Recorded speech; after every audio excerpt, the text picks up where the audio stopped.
শীতের মধ্যে মানুষ ঘরে বসে থাকে আর আমরা চলে যাই হচ্ছে ঘোরাঘুরি করার জন্য। আসলে শীতের মধ্যে এই কুয়াশার মধ্যে ঘুরতে যে এতটা মজা লাগে।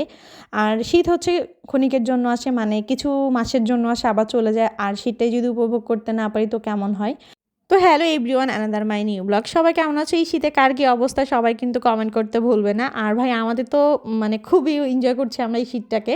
কারণ হচ্ছে সকালবেলায় চলে গিয়েছিলাম এই শীতের মধ্যে রস খাওয়ার জন্য, দেন রস খেয়ে চলে যায় আমরা মাওয়া ঘাটে। তো এইখানে এসেই দেখি হচ্ছে সুন্দর একটা চর হয়েছে, মানে আগে যেখানে ফেরিঘাট ছিল সেখানে এখন অনেক বিশাল বড় একটা চর জেগেছে। তো দেখি এদিকে আমার ছোট ভাইগুলা হচ্ছে শীতে জমে যাচ্ছে, তো ওদের জন্য হচ্ছে চা অর্ডার করে দিলাম। আর এই কুয়াশার মধ্যে ভাই গরম গরম এক কাপ চা যে কতটা ইম্পর্টেন্ট বা কতটা মজাদার সেটা হচ্ছে যারা এই কুয়াশার মধ্যে রাস্তার পাশে বসে চা খেয়েছেন তারাই ফিল করতে পারবেন।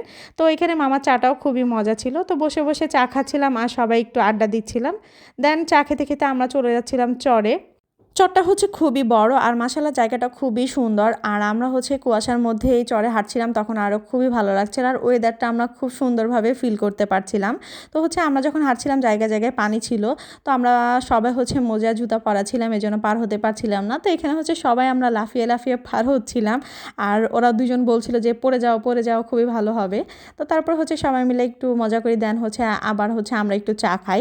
তো এরপরে হচ্ছে আমি আবার একটু নদীর পাড় ধরে হাঁটছিলাম। আসলে নদীর পাড়ে একা একা হাঁটলে মনটাকে খুব সুন্দরভাবে ফ্রেশ করা যায়। তো আমিও হচ্ছে পানির সাথে সাথে একটু খেলা করছিলাম আর আমার মনটাকে ফ্রেশ করার ট্রাই করছিলাম। ওয়েদারটা খুবই সুন্দর ছিল। এই সুন্দর ওয়েদারটা হচ্ছে মনটার মধ্যে যেন কোনো রকমের দুঃখ না থাকে, তো সেটাই হচ্ছে নদীর পাড়ে হেঁটে হেঁটে ফ্রেশ করার ট্রাই করছিলাম।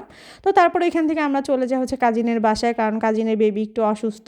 তো ভাবছিলাম ওকে একটু সারপ্রাইজ দিয়ে আসি আর আম্মাজানকেও একটু দেখে আসি।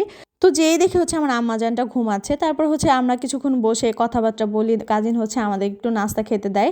তো খাওয়া দাওয়া শেষ করে হচ্ছে আমরা বাসার উদ্দেশ্যে চলে আসি। আসলে আজকের দিনটা আমরা খুবই এনজয় করেছি। এইভাবে হচ্ছে মাঝে মধ্যে আমাদের নিজেদের টাইম দেওয়া উচিত। আর প্রত্যেকটা শীত আমরা এভাবে যদি ফিল করতে পারি বা উপভোগ করতে পারি, তা প্রত্যেকটা শীত হচ্ছে স্মরণীয় হয়ে থাকবে। মাশাআল্লাহ আজকের দিনটা আমরা খুব সুন্দর কাটিয়েছি।